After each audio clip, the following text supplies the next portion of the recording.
Did you know that older Americans lose about $2.6 billion as it relates to financial abuse and exploitation?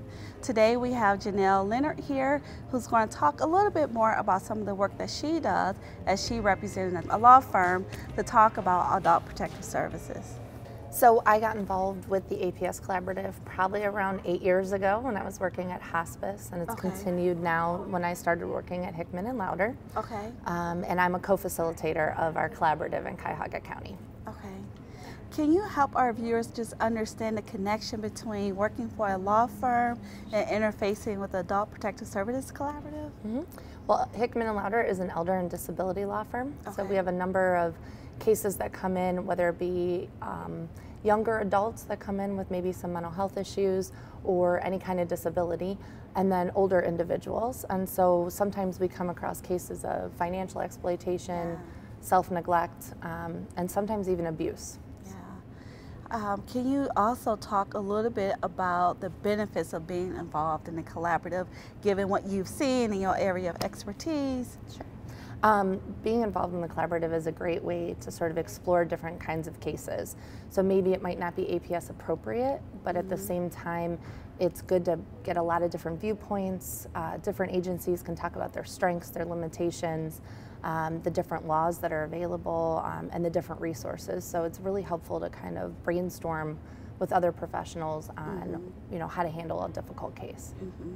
You know, we recognize that many elders are already sometimes struggling between food and medicine and taking care of their daily needs. And when you think about financial exploitation and abuse, is there any advice that you would have to the community at large or what they can do to protect or prevent their loved ones against abuse?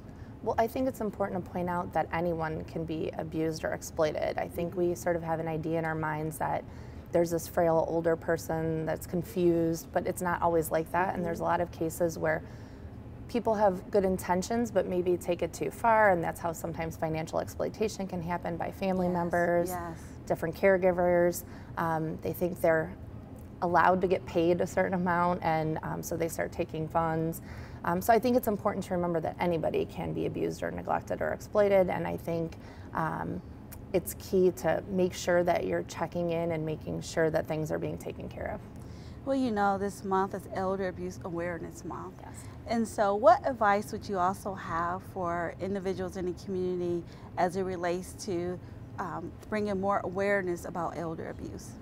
I think it's important, education always, on what the resources are that are available. A lot of times families will come in and they don't realize that they can redo advance directives like powers of attorney and items like that. So I think it's important to educate the public about what their options are in these cases.